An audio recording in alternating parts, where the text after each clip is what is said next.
Bueno, pues como os comentaba, ella es Paz y nos pusimos en contacto con ella y sobre todo es agradecerle que aceptara el participar en estas 26 jornadas con esta charla.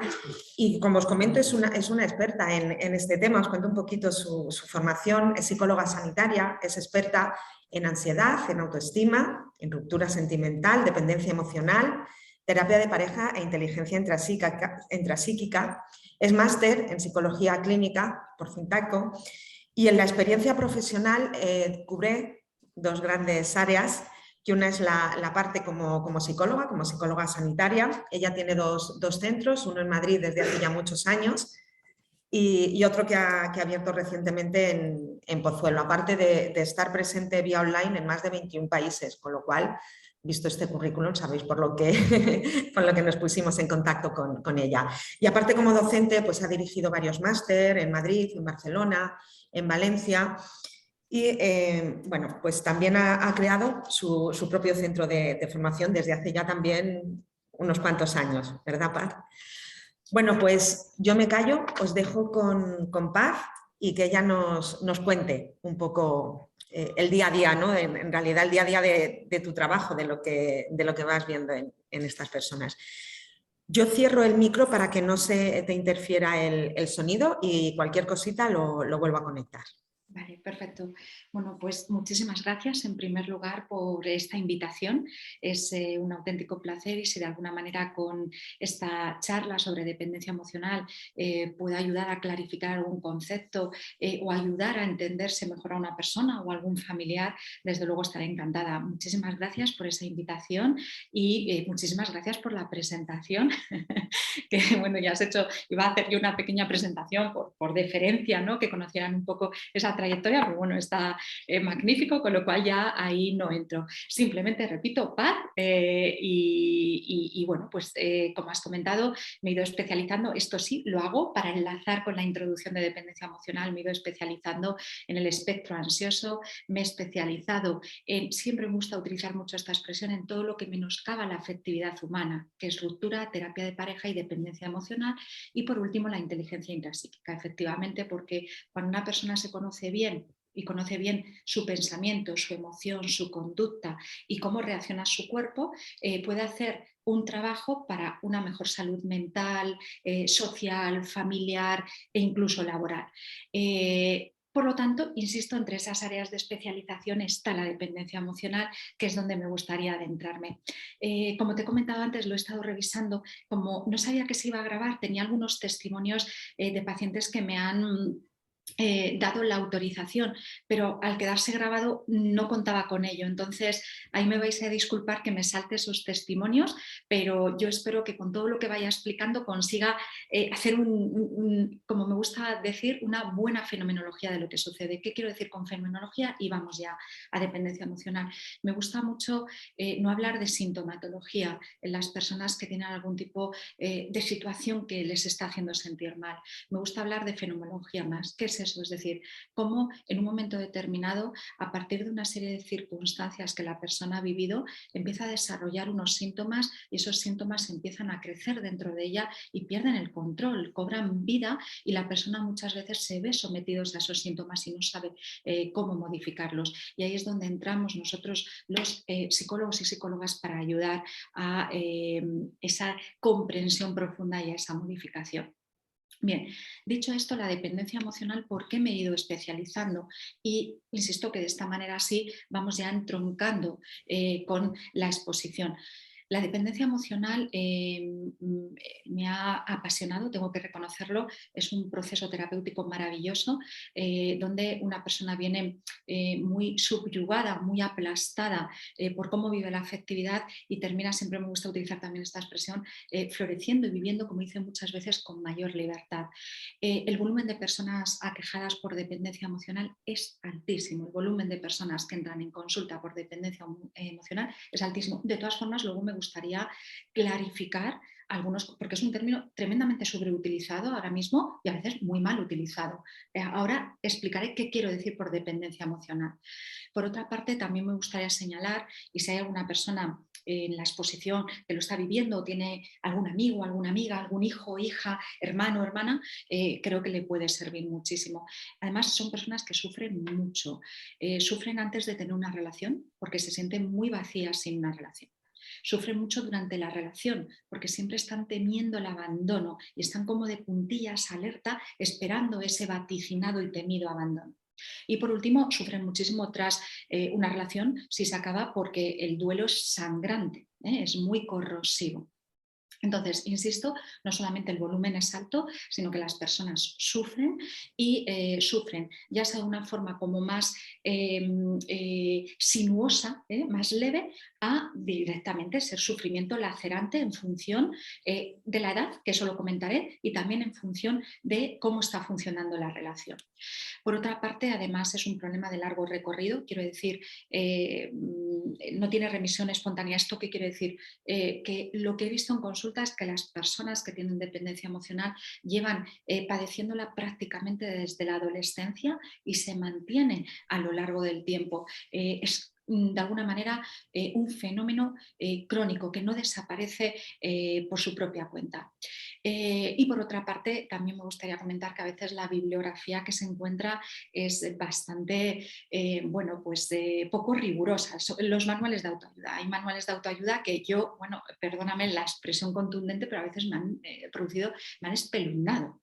Entonces, en los manuales de autoayuda, no de psicología científica, a veces ves muy poco rigor sanitario y bueno, pues de esta manera lo que puedes hacer es incluso llevar a equívocos y producir más mal que bien. Entonces, por todos estos motivos decidí especializarme y además dar formación de posgrado al respecto. Y desde luego ha sido una experiencia tanto a nivel de docencia como sanitaria maravillosa.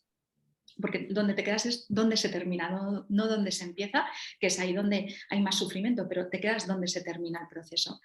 Vamos allá, vamos a hablar de qué es la dependencia emocional y, insisto, como no voy a poner esos ejemplos por temor a que no tenía esa autorización grabada, voy a intentar desde los ejemplos poner situaciones reales que puedan ayudar a comprenderlo mejor.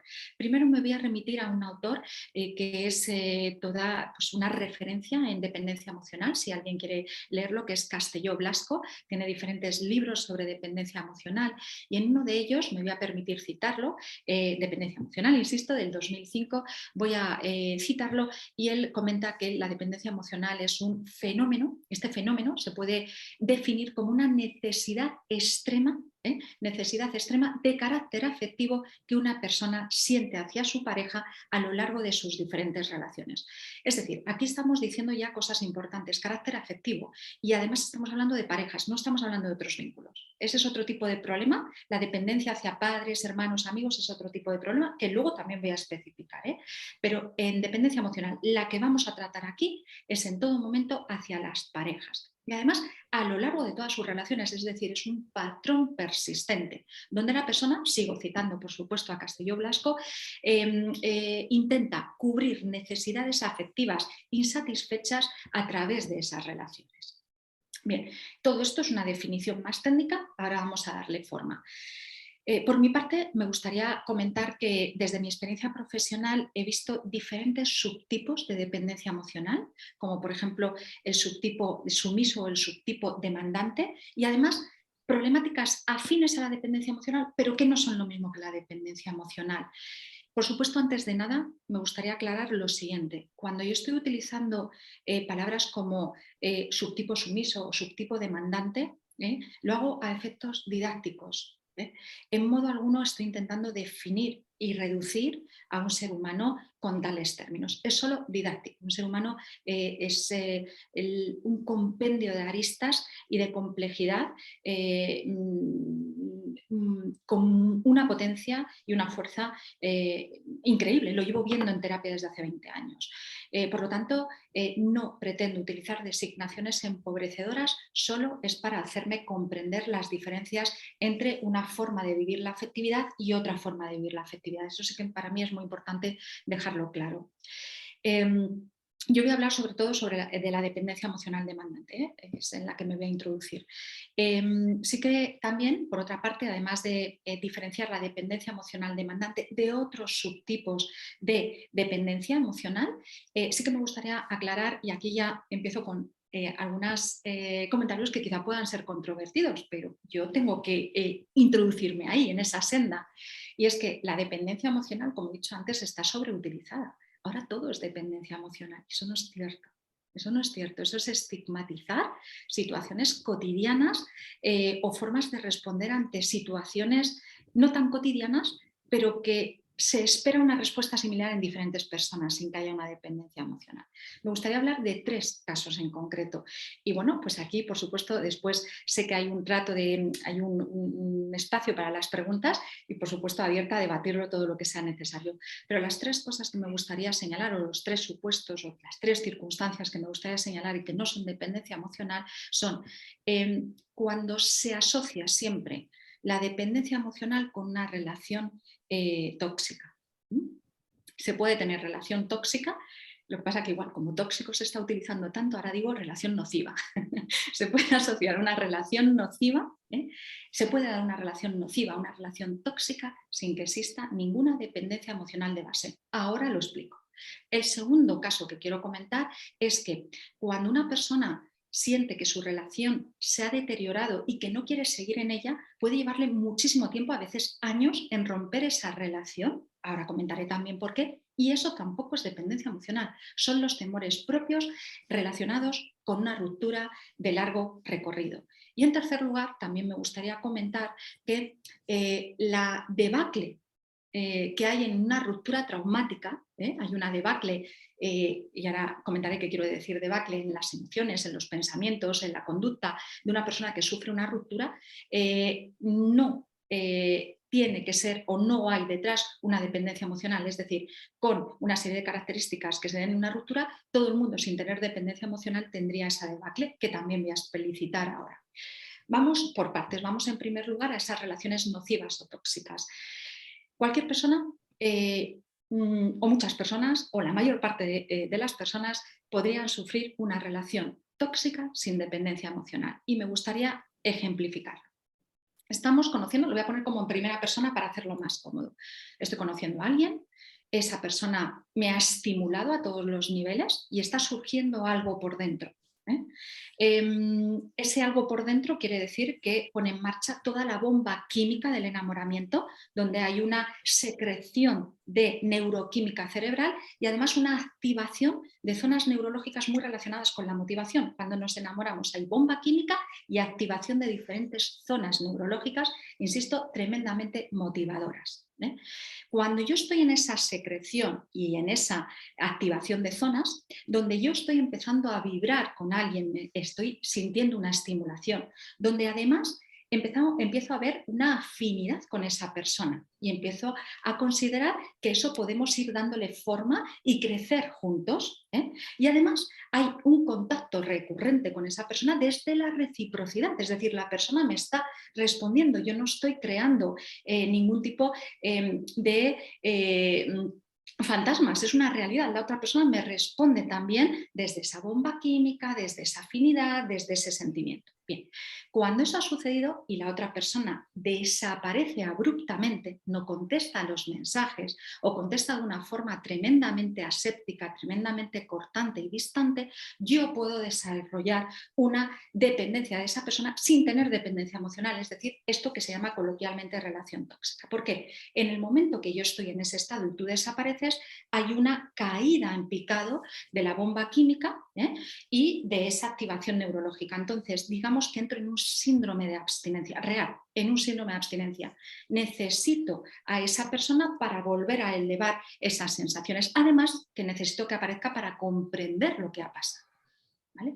Entonces, ¿qué es lo que sucede? Que a partir de ahí yo me vuelvo adicta a esa persona porque yo necesito, permíteme esta metáfora, aunque sea dura, necesito ese chute de droga que se me ha quitado de una forma tan repentina e insisto en la palabra tan abrupta. ¿Qué es lo que sucede? Luego la otra persona reaparece con explicaciones más o menos creíbles. Entonces yo estoy confusa, estoy perpleja, pero tengo ganas de seguir conociendo a esa persona y digo, Bueno, encima calmo el síndrome de abstinencia porque has vuelto y entonces me tranquilizo y vuelves a repetir el ciclo. Y termina pasando una situación que es que yo ya necesito el contacto, no para el placer, sino para evitar el displacer, o esas emociones tan ansiógenas que se me producen cuando desapareces. Ese es un ejemplo que no tiene nada que ver con la dependencia emocional de la que voy a hablar y que cualquier persona sin dependencia emocional, con una buena autoestima y con una buena seguridad, puede verse sometida. Y en la cantidad de personas que he visto con esta situación, donde no ha habido un histórico de dependencia emocional, ha sido elevadísimo y cuesta mucho desengancharse de este tipo de relaciones. Bien, el siguiente ejemplo que iba a poner es los temores propios cuando yo me siento conmigo misma y considero que esta relación que estoy teniendo tiene una serie de carencias por exceso o por déficit. Con exceso quiero decir mucha hostilidad, mucha discusión, mucho enfrentamiento, muchos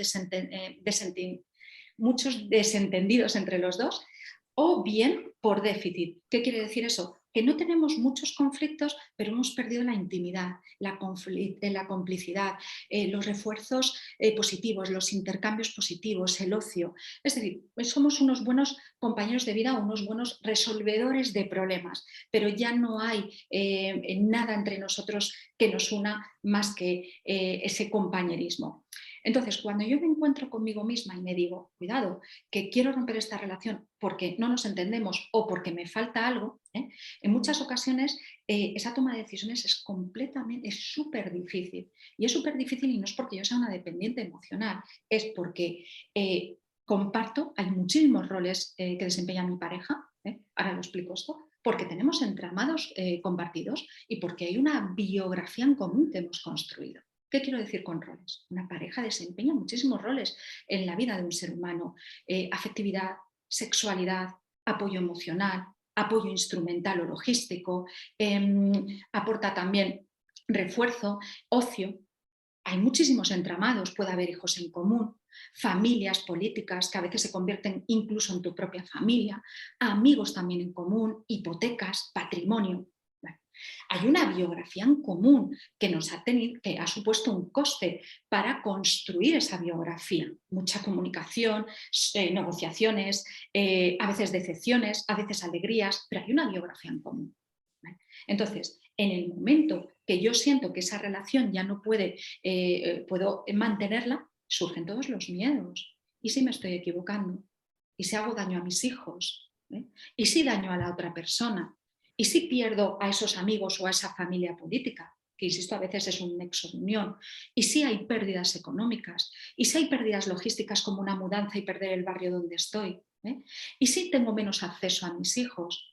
¿Y si esto se judicializa? Es decir, que viene una serie de miedos enormes que hacen que a veces uno se repliegue en la decisión y se mantenga. Y se diga esta frase que he oído tanto es, lo que tenemos que hacer es poner de nuestra parte. Sin saber muy bien dónde hay que poner por nuestra parte. Y eso insufla cierta energía hasta que vuelve otra vez el desencanto. Por lo tanto, es un proceso totalmente natural que no tiene nada que ver con este fenómeno psicológico que vamos a hablar de la dependencia emocional.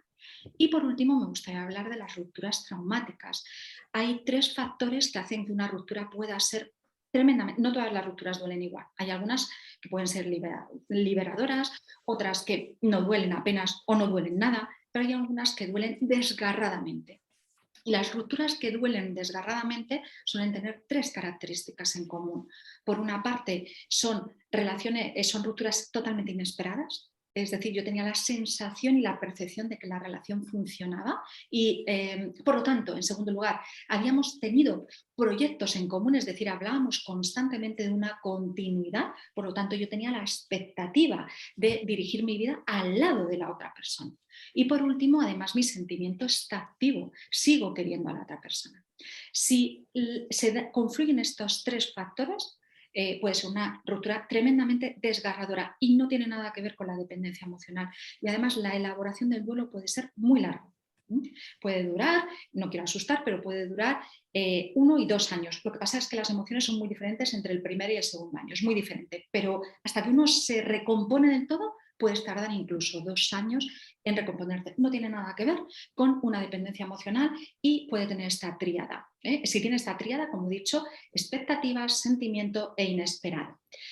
Y además lo que se abre es una debacle, como he dicho, hay emociones de angustia extrema, tristeza, vacío, rabia. Por otra parte, hay un pensamiento tremendamente obsesivo, en todo momento estoy pensando, ¿dónde está mi expareja? ¿Y dónde está? Me refiero en qué momento vital. ¿Me ha olvidado? ¿Está con otra persona? ¿Se ha recompuesto? Y además necesito, es obsesivo en el por qué. ¿Por qué ha pasado? ¿Por qué no me avisó antes? ¿Por qué no dio una oportunidad? Y por otra parte hay conductas de vigilancia, es decir, las personas no pueden evitar mirar constantemente, por ejemplo, el estado de WhatsApp, su Instagram, etc. Y a nivel fisiológico también hay una caída del apetito brutal al principio de la ruptura. La persona no puede conciliar el sueño, el llanto viene sin previo aviso, incluso hay todo tipo de somatizaciones como dolor en el pecho, contracturas, etc. Entonces, insisto, este cuadro de rupturas no tiene nada que ver con una dependencia, está relacionado más con esas 3 características que he comentado que hacen la ruptura traumática. Con esto no sé, como no veo, solo te veo a ti, María José, espero que más o menos... porque... Yo les veo cara de muy interesados en lo que estás contando y dicen que sí con la cabeza. Muy interesante. Perfecto, entonces me alegro y continúo. Pero ese pequeño feedback sí que lo necesito un Sí, poco. lo entiendo, normal. Vale, pues espero haber ayudado porque, insisto, son circunstancias muy normales. No sé cuántas personas hay ahora mismo asistiendo, no os veo, pero sí que es verdad que una relación tóxica lo ha vivido muchísimas personas o alguien que hayáis conocido, seguro. Una toma de decisiones de romper una relación que en un momento determinado fue muy querida y que me genera muchas dudas, lo habéis vivido o en vuestra propia situación o alguna persona querida. Y vivir una ruptura y esa persona se haya quedado hecha absolutamente trizas durante muchísimo tiempo, también seguro que lo habéis observado si no lo habéis vivido.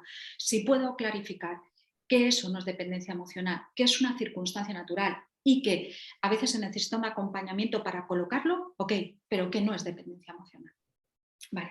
Voy a continuar, por tanto, y ahora sí que me gustaría introducirme qué no es dependencia emocional, pero desde la perspectiva de que son circunstancias naturales, y ahora qué no es la dependencia emocional demandante, pero en este caso explicando de otras problemáticas que sí están afectando a la forma en la que la persona se relaciona con sus parejas o con otros seres humanos. En primer lugar, me gustaría hablar de dependencia. Por favor, vuelvo a repetir, en absoluto empobrezco o reduzco a un ser humano a estos términos. Solo es para aumentar la comprensión. Por favor, esto es importantísimo tenerlo en cuenta.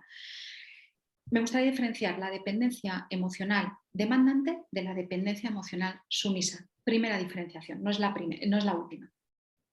La dependencia emocional sumisa, en estos casos sí que es verdad que se produce un mayor, detesto esta palabra, pero la tengo que utilizar, un mayor sometimiento a la pareja. De hecho, en estos casos las parejas sí que podemos hablar que suelen ser bastante disfuncionales, es decir, estamos hablando de parejas, estos términos que también se utilizan actualmente, más arrogante, más abusiva, más narcisista. Hay un mayor sometimiento e, insisto, la pareja es mucho más disfuncional.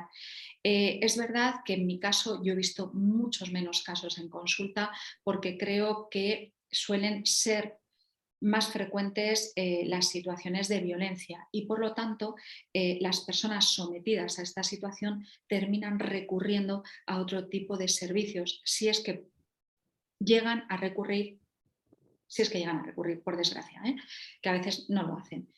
En la dependencia emocional que yo trabajo no tiene las mismas características. En este caso se trata de personas muy independientes y muy resolutivas. De hecho, por eso están tan confusas.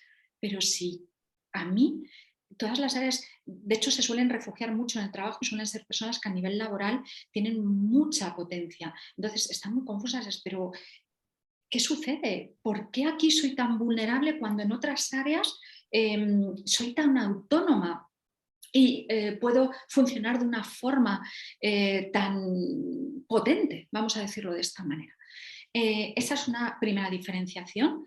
Y otra diferenciación es que el objeto amoroso, permitidme esta expresión también desde el tecnicismo, se dice así en psicología, el objeto amoroso, es decir, la persona, la pareja que se elige, no tiene características disfuncionales, es decir, en muchas ocasiones son personas capacitadas para una relación equitativa, recíproca y respetuosa.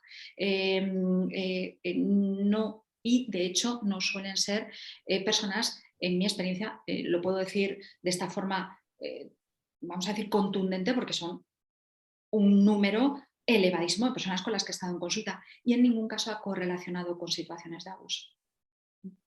E insisto, he tenido la oportunidad de poder conocer a las parejas y no he visto perfiles disfuncionales. Entonces, esa es una de las características, o esas son algunas de las características.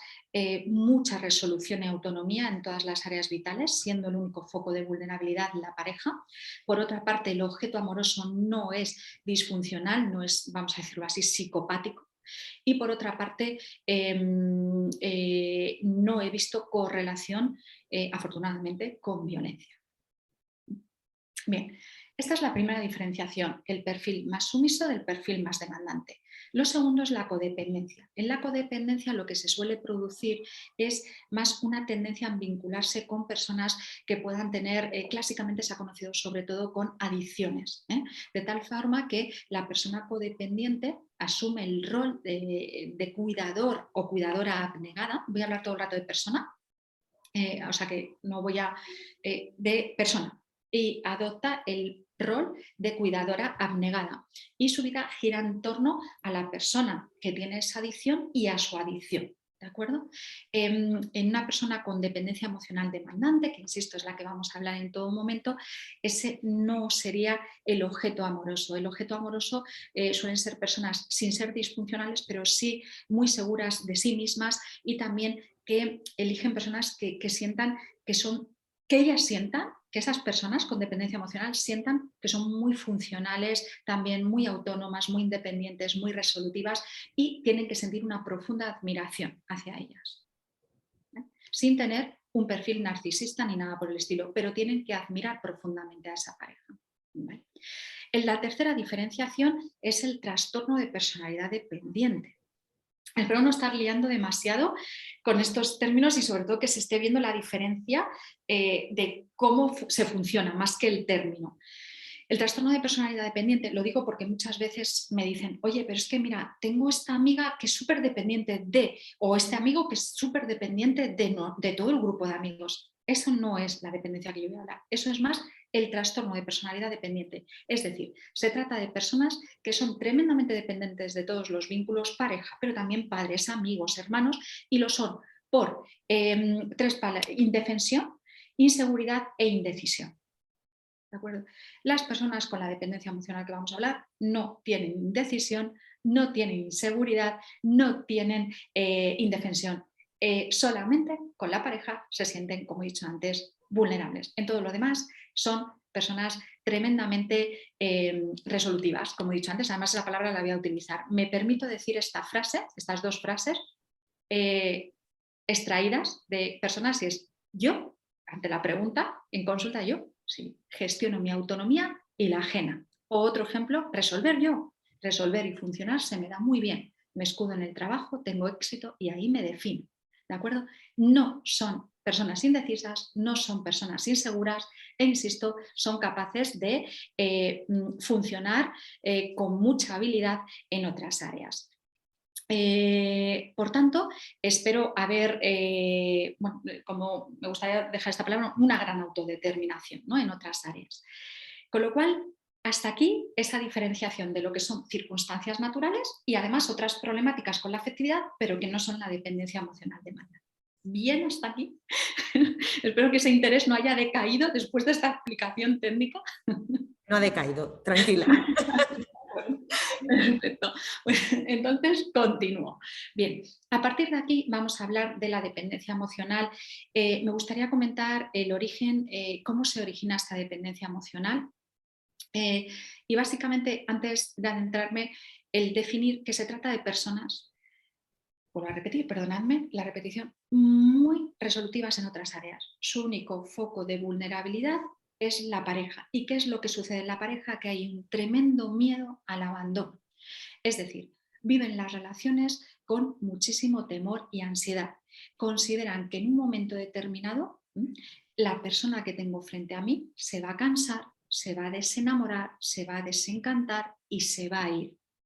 Y eso, cuando pienso en ello, me genera un nivel de angustia, de desasosiego y angustia, desasosiego, preocupación, tensión, tristeza, desesperanza, por poner algunas palabras, para que se vea que no se trata simplemente de un temor fugaz de, bueno, claro, mi pareja se puede ir, eso sabemos todos que nuestra pareja se puede ir en un momento determinado. No, es una preocupación constante, recurrente, continuada, que genera un nivel de ansiedad, angustia, desasosiego y desesperanza hasta el punto de que la persona se puede quedar paralizada por completo durante largos periodos de tiempo, aunque en otras áreas funcionen bien. Eso es la definición corta de la dependencia emocional. Entonces, no sé, claro, no puedo preguntar y además no quiero poner a nadie en esa tesitura, pero no sé si puede sonarle a alguien de alguna persona que haya podido conocer y que haya vivido esta situación. En cualquier caso, estas personas sí que me gustaría mencionar que de dónde sobreviene el problema. El problema suele sobrevenir, por lo menos es la referencia que dan, a veces cotejado en consulta, conociendo a diferentes fuentes familiares, ¿no? Es que sienten que han sufrido o han percibido sufrir, que han sufrido o han percibido una situación en la infancia de carencia afectiva. ¿De acuerdo? Entonces, en esa carencia afectiva sí que me gustaría hacer unas puntualizaciones antes de avanzar. Es que, como he dicho, a veces he podido corroborar el recuerdo de la persona. En segundo lugar, sí que me gustaría decir que, y además así lo hago en terapia, que nunca pretendo señalar a los progenitores, nunca. Los progenitores, a no ser que haya situaciones que para mí sean de un abuso sexual, físico, etcétera, donde yo ahí, pero no suele ser, pero no es el caso, no es el caso de hecho. Ahora comentaré qué tipo de situaciones se han vivido en la infancia para comprenderlo mejor. Insisto, no pretendo señalar, yo no pretendo en las terapias nunca abrir heridas en los apegos, nunca. Al contrario, es más bien esa reparación de apegos desde el entendimiento, desde el reconocimiento y desde la compasión. Justo lo contrario. Es más bien que los padres han intentado hacerlo mejor y de hecho han hecho cosas muy bien porque suelen ser personas muy resolutivas. Vuelvo otra vez a la palabra que la han utilizado hasta la saciedad, hasta que la detestemos casi. Bueno, son personas muy resolutivas, con lo cual los padres, los progenitores han hecho cosas estupendas. Simplemente lo que hago es decir que en esto en concreto lo hicieron muy bien y en esto pudieron equivocarse de alguna manera, lógico, porque son personas defectuosas como todos los que estamos aquí, y a veces los seres humanos se equivocan, y más antes que había muy poca información respecto a las pautas de crianza y que esa información además era totalmente homogénea. Solo había una forma de entender la crianza. Por lo tanto, insisto, desde el respeto máximo, lo único que intento explicar es que las personas con dependencia emocional sienten que ha habido carencias afectivas en la infancia, pero insisto, sí señalar, estigmatizar o patologizar a los padres y madres. Por otra parte, cuando voy a hablar de que en la infancia hay en estas personas una gran sensación de que ha habido una carencia afectiva, por supuesto no estoy para nada omitiendo la incidencia de factores sociológicos o de factores culturales. Esto sí que me gustaría comentar. Es decir, y aquí me voy a detener un momento, la conceptualización que hay del amor a nivel social a veces es peligrosa. Y esto influye, indudablemente. ¿Qué quiero decir con esto? No solamente me dedico a la dependencia emocional, me dedico a terapia de pareja. Terapia de pareja donde no hay muchas veces dependencias emocionales entre ambos cónyuges, más allá de lo que genera esa biografía en común. Y lo que me he encontrado es que esas expectativas respecto a cómo se debe querer nos deshumanizan, es decir, esperamos cosas del otro que no son a veces ni siquiera justas, porque la otra persona no puede responder a esas expectativas. En pro, siempre lo digo así, en pro del si me quisiera, a veces se hacen demandas absolutamente, pues no sé, voy a coger una palabra fuerte, brutales. A veces se hacen peticiones muy descontextualizadas en pro del si me quisiera. Si me quisiera, se desprendería de todos sus miedos, de todas sus carencias, de todas sus limitaciones. Si me quisiera, siempre empatizaría conmigo, sería capaz de comprender cada uno de mis matices emocionales y además no solamente comprenderlos, sino actuar en consonancia para facilitarme a mí mi situación. Si me quisiera, la persona sería capaz de ignorar sus propios intereses, sus necesidades e incluso sus ambiciones más sanas. Si me quisiera, prácticamente se clonaría conmigo para que pudiésemos funcionar de forma fusionada. Eso es injusto y además va a generar unos niveles de decepción y frustración que si hubiésemos tenido otra perspectiva de inicio, quizá no se hubiesen tenido que producir. Pero no puedo evitar, siempre lo comento con este ejemplo, pero en las películas románticas, por ejemplo, si yo decido irme a otra ciudad, vamos a poner el ejemplo de Nueva York, porque hay muchas películas románticas ahí, no sé cómo, pero esa persona que dejo atrás porque yo me voy de viaje, ¿habrá sido capaz de cruzar todo el tráfico de Nueva York? ¿Habrá sido capaz de paralizar el tráfico aéreo de la ciudad de Nueva York? Habrá entrado en el avión, se habrá puesto de rodillas y además en el camino habrá traído una orquesta, no sé cómo, y habrá traído un anillo. Y además todos los pasajeros se habrán levantado y habrán aplaudido ese acto de amor. Y este tipo de situaciones que, por supuesto, como adultos podemos entender que no son realistas, pero van generando su gotita para generarnos expectativas a veces no realistas. Entonces, insisto, aunque en la dependencia emocional demandante siempre hay un testimonio de carencia afectiva en la infancia, indudablemente ese factor sociológico y cultural está haciendo mucho daño. Y lo hace en la dependencia emocional y lo hace en las relaciones de pareja. ¿De acuerdo? Bien. Por otra parte, comentar que la edad donde veo más esta dependencia emocional es aproximadamente entre los 25 y 35 años. Después, a partir de cierta edad, empieza la dependencia emocional a decrecer, ¿no? Y una de las cosas que he escuchado muchas veces en consulta es que a base de sufrir tanto las relaciones, me ha desgastado y me ha erosionado tanto las relaciones. Básicamente, por ejemplo, tengo aquí un ejemplo, bueno, tengo varios, es que es muy parecido de una persona a otra, que te dicen, a los 3 o 4 meses es cuando empieza el infierno. A los 3 o 4 meses es cuando empiezo a pensar, ya no me quiere, se ha desencantado, empiezo a chequear cada una de sus conductas, por qué me ha dicho, por qué no me ha dicho, por qué ha aparecido, por qué no ha aparecido. Empiezo a chequear cada una de las conductas de la otra persona para intentar averiguar si realmente ha perdido el interés o no. Entonces, hay muchas personas que me dicen, como he sufrido tanto en las relaciones, porque al 3er o 4.er mes empieza ya esa situación constante de pensamiento obsesivo y angustia, que he decidido huir de las relaciones.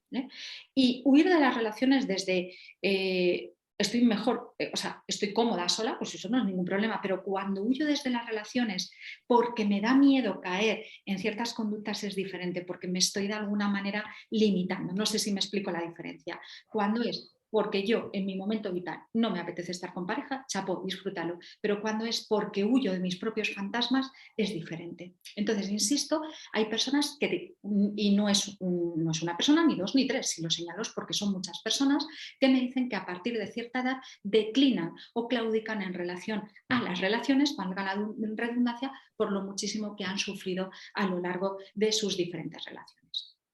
¿De acuerdo? Con lo cual, espero más o menos estar explicando la situación y luego qué estilos de crianza también, bueno, si hay progenitores y puedo ayudar de esta manera, los estilos de crianza que pueden ser peligrosos para producir problemas de apego en la vida adulta, por una parte son progenitores muy fríos y distantes emocionalmente. Esto puede dañar mucho, es decir, la sensación al final un niño pequeñito o una niña pequeñita lo que está sintiendo es que su mundo es el adulto que tiene enfrente. Es el que le garantiza la supervivencia no solamente física, sino la emocional. Entonces, si yo veo a un progenitor distante y frío, ese pequeño o esa pequeña lo que atribuye es que hay algo que no está funcionando dentro de él, lo atribuye a su persona. Entonces empieza a generar una sensación de necesito esa afectividad, cubrirla a partir de otras personas. Cuando llega la adolescencia lo deriva hacia las parejas. ¿De acuerdo? Progenitores impredecibles en cuanto a la afectividad. Por ejemplo, ahora te retiro la palabra, es decir, siento, María José, que te estás portando mal y yo te quiero muchísimo, pero creo que puede ser educativo que yo te retire la mirada, que te retire la palabra o que te retire el afecto. Y eso lo que hace a los niños y a las niñas es sentir, vuelvo otra vez, los niños no tienen recursos emocionales y cognitivos, por lo tanto se responsabilizan ellos. Antes de seguir con progenitores, y lo que suelen desarrollar, que es lo que te manifiestan en consulta, es que yo me sentí y sigo sintiéndome que no soy lo suficientemente querible y merecedor, tal y como señala Castelló Blasco también, esas palabras. Entonces, si tú eres distante y fría, es que yo no me merezco tu amor. Si tú eres impredecible y ahora me das y ahora me quitas, me generas unos niveles de ansiedad brutales, me desconciertas porque no sé lo que estoy haciendo mal y toda mi vida me voy a centrar en buscar personas que sí suplan esas carencias, pero siempre desde la confusión, que es algo también característico de la dependencia emocional. ¿Cuántas veces he oído, Paz, es que no sé discriminar si esto que estoy pidiendo es correcto o no es correcto? Porque desde la infancia no nos han enseñado a tener esa continuidad en el afecto. Progenitores muy centrados en sus problemas o en sus vidas. Eso también lo he visto frecuentemente. Entonces, el menor se siente relegado. Luego veremos por qué son tan autónomos. Yo creo que se va viendo, ¿no? Progenitores focalizados, esto es muy frecuente también, progenitores muy focalizados en otro de los hermanos. Yo eso lo entiendo como padre o madre. Si hay un... las personas que tienen dependencia emocional han sido personas muy responsables desde pequeñitas. Claro, si yo tengo un hijo que tiene un problema, una hija que tiene un problema en otra área, un problema escolar, un problema a nivel emocional, un problema a nivel conductual, un problema a nivel de enfermedad física y tengo al lado otro hijo que es responsable, que se porta bien, puedo entender que él se maneja muy bien y centrar toda mi energía, que es limitada, en el otro menor. Pero el menor que no está recibiendo ese amor, volvemos otra vez a la sensación de sentirse replegado, no importante y por lo tanto con carencias afectivas. Por otra parte, progenitor exigente o crítico. Has sacado un sobresaliente, un notable, no es suficiente, creo que estás preparada para sacar muchísima más nota. El nunca es suficiente, eso también genera en el menor la sensación de que no es lo suficientemente querible o merecedor. Están los padres, permitidme esta expresión, progenitores más castrantes. Con esto quiero decir progenitores que anulan más la personalidad del menor. Es lo que vas a estudiar, características de personalidad.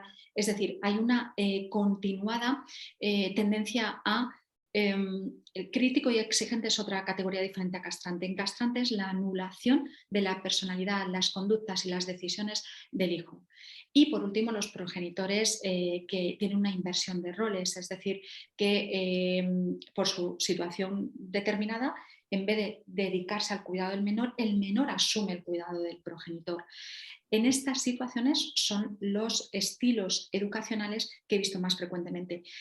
Y quiero decir que para sacar estos patrones lo que hice es examinar todas las historias de todas las personas que he tenido con dependencia emocional y es lo que he visto, que se ha repetido de un caso a otro. ¿De acuerdo? Por otra parte, ¿qué es lo que sucede? Claro, sí. Te iba a comentar, en 10 minuticos, más o menos, para dejar un pequeño turno de preguntas. Vale, ¿Vale? Perdona que te corté. Nada, he terminado ya casi. Simplemente la idea de que ese niño, insisto, los niños y las niñas tenemos que recordar que no tienen recursos cognitivos y emocionales para procesar esa información. Simplemente lo que van a hacer es achacarlo a que ellos tienen algún tipo de deficiencia y se sienten no queribles y no merecedores. Y lo que van a hacer a partir de ahí es suplir esas carencias insisto, a partir de la adolescencia es cuando se empieza a desarrollar más la dependencia emocional con las parejas. De hecho, en muchas ocasiones se distancian de la familia, claudican con la familia e inician la búsqueda fuera de la familia.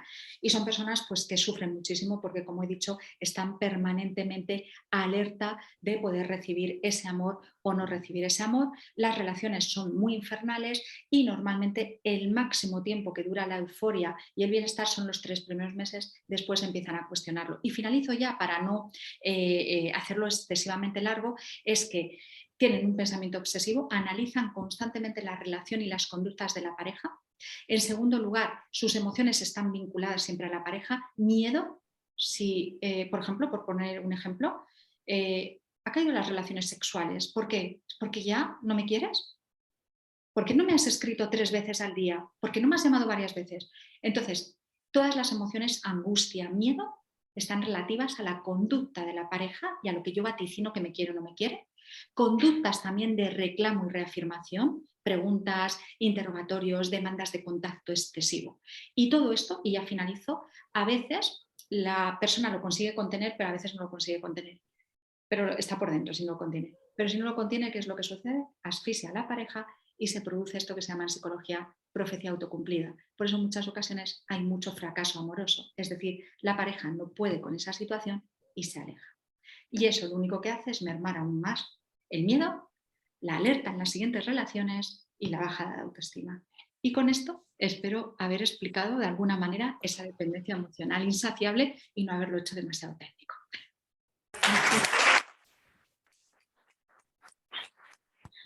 No les ves, pero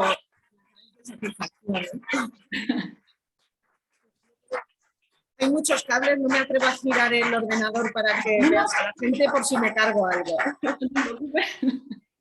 Bueno, muchísimas gracias. A mí me ha encantado. No sé si hay alguna pregunta. Sí, por aquí hay una pregunta.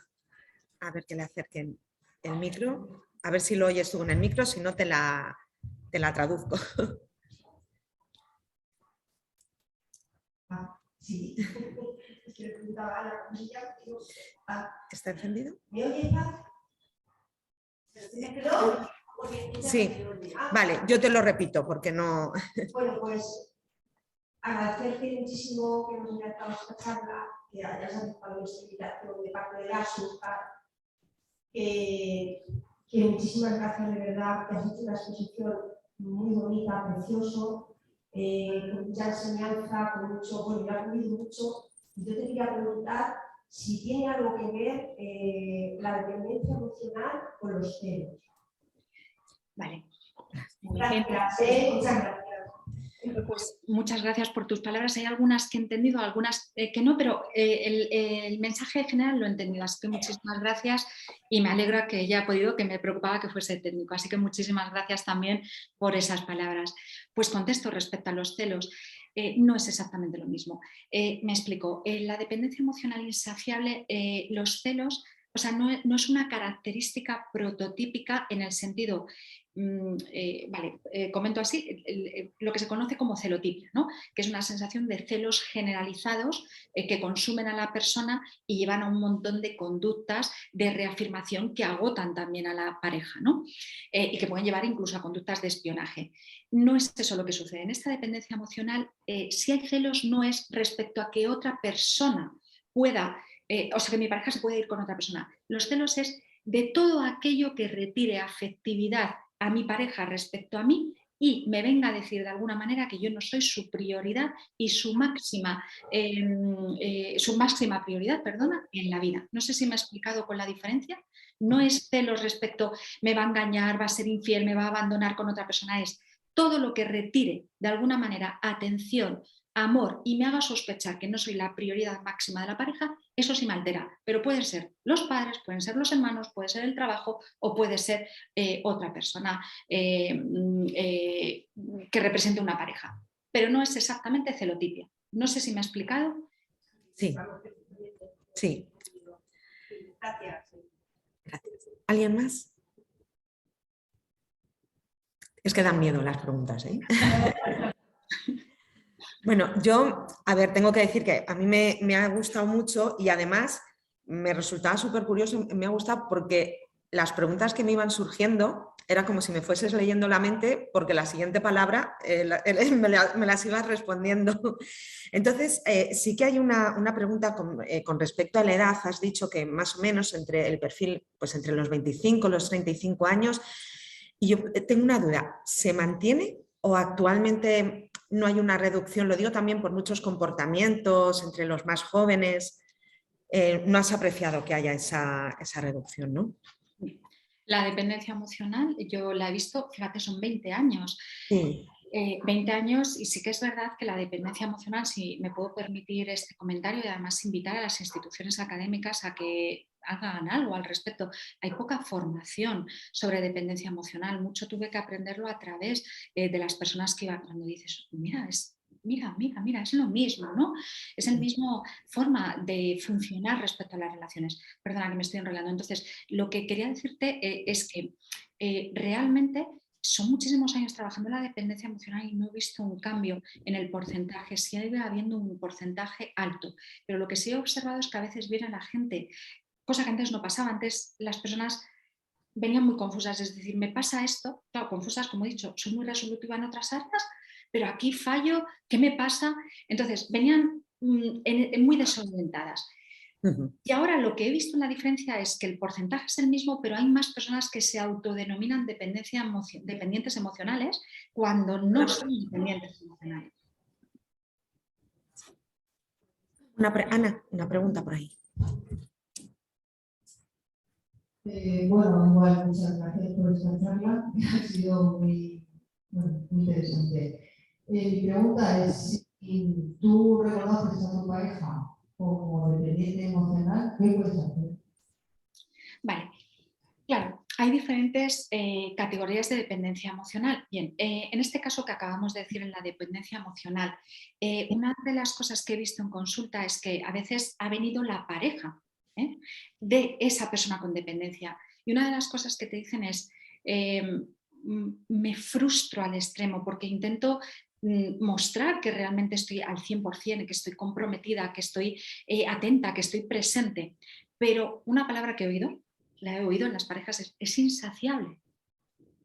Es decir, y ahora contesto de cómo hacerlo, pero una de las metáforas que utilizo siempre es que por mucho que la pareja te dé, tú tienes el depósito de la autoestima fisurado. Entonces, por mucho que le eches gasolina al depósito, al estar fisurado la gasolina cae y necesitas más y más gasolina para poder funcionar. Y de ahí esa insaciabilidad. Y eso te lo describen muchas veces las parejas. Por mucho que le dé, no es suficiente. Pero no es por egoísmo ni nada por el estilo. Es porque como no penetran esas palabras o esas muestras, la persona siente que no está, por eso está tan confusa, vuelvo a esa palabra, y por eso sufre tanto. Entonces, ¿cómo actuar en este tipo de situaciones? Yo en este tipo de situaciones creo, claro, hay diferentes grados, hay grados más leves y grados más graves. Como en todo tipo de problemática, los grados se dan leve, moderado, grave. En los graves es posible que tengas que solicitar directamente que acuda a terapia y que haga algo al respecto porque no vas a poder convivir con ella. Al final, una pareja es una fuente de apoyo, por supuesto, es una de las fuentes de apoyo más importantes, pero no puedo actuar también como terapeuta, como psicólogo y solucionar pupas, permitidme esta palabra, que llevas dentro de ti desde la infancia. ¿Cómo voy yo a resolver una pupa que está anclada desde la infancia? Entonces, en los casos más graves a veces no queda más remedio que decir, tengo que empujarte por tu bien, por mi bien, por el bien de la relación, a una terapia, que te ayude una persona externa. Y si yo tengo que involucrarme en esa terapia e ir a algunas sesiones y puedo aportar, por supuesto, pero tienes que ser tú la persona que tome esa decisión, porque la pupa de la infancia solo se cura con estructura. Y no hablando, la terapia no se habla, sí se habla, pero quiero decir que lo que se hace es dar una metodología, una estructura con pautas, herramientas y técnicas. No es de un día para otro. Si son los casos más leves, yo por supuesto entiendo la validación, es decir, puedo entender desde tu recorrido que te puedas encontrar de esta manera y lo lamento profundamente, pero no puedo reforzar ese tipo de situaciones, tengo que actuar con la fluidez y la normalidad con la que me gustaría fluir dentro de una relación. E insisto, y a partir de aquí, esa validación, pero no condicionar tu conducta y a partir de aquí la otra persona tendrá que decidir qué hacer. Es decir, a lo mejor la conclusión es finalmente también esa terapia, que es bastante efectiva, por cierto. Si se aplica metodología y técnica, es muy efectiva. No sé si he respondido, pero básicamente la idea es, puedo validar, puedo comprenderte desde la compasión, puedo entender desde dónde procede este tipo de comportamientos, pero no los puedo reforzar, no puedo condicionar mi conducta y no puedo convertirme en esclavo o esclava de esa problemática. Necesitamos ayuda externa. Gracias. ¿Alguien más se lanza? No. ¿Eso no será malo? Bueno, pues una vez más agradecerte, Paz, la excelente exposición que has hecho. Yo creo que nos has clarificado muchas cosas, porque cuando has hecho la distinción entre lo que se considera dependencia emocional y lo que no, yo creo que muchos de los que estábamos aquí nos hemos dado cuenta que estamos confundiendo muchos términos, quizá con esa dependencia, con esa ruptura traumática, ¿no? que nos puede llevar a más confusión. Entonces, pues nada, sin más, agradecerte, te dejamos ya estas horas que te vayas a cenar y seguimos en contacto. En cualquier caso, si queréis, o sea, yo ahora mismo pues me he dedicado toda la vida, como has comentado, al ejercicio sanitario y a la docencia, y hace muy poquito, ahora en septiembre, he abierto, bueno, lo abrí antes, pero no lo había movilizado. He empezado a utilizar Instagram como divulgación y lo he llamado, bueno, me sugirieron, me gustó mucho Paz de Roda para ti. Entonces, me gustó, y ahí sí que estoy hablando de estos conceptos, estoy constantemente hablando de lo que he dicho antes, relaciones tóxicas, lo que no es una relación tóxica, lo que es dependencia, lo que no es. Lo digo por si a alguien le puede venir bien ese tipo de publicaciones. Yo ahí... Pues, ¿cómo te encuentran si te buscan? En Instagram es Paz de Roda _para ti. ¿Vale? Me gustó mucho, me lo sugirieron, yo no lo elegí, me lo sugirieron y me hizo gracia. Se están tomando nota, o sea que... Ahí estoy, ahí intento pues hablar mucho de relaciones, tengo post de qué es una relación sana, de cuáles son las herramientas de terapia de pareja, porque me apetecía mucho dedicarme a la divulgación que no lo había hecho nunca, y bueno, pues si puede servir, y por supuesto perdona que te he interrumpido, perdóname que no te quería interrumpir. No, genial, porque así yo creo que te va a seguir mucha gente porque han tomado nota y nada, no me has interrumpido, solamente te estaba agradeciendo y nada, pues que seguimos en contacto. Vale, muchas gracias y bueno, pues no sé si me oís, pero felicitaros. Creo que una asociación que se dedica a la salud mental y todo lo que repercute en un ser humano y en las familias es una labor encomiable y maravillosa. Así que enhorabuena y muchísimas gracias, y aquí estoy para lo que necesitéis. Un abrazo muy grande. Muchísimas gracias. Un abrazo, Paz. Hasta luego.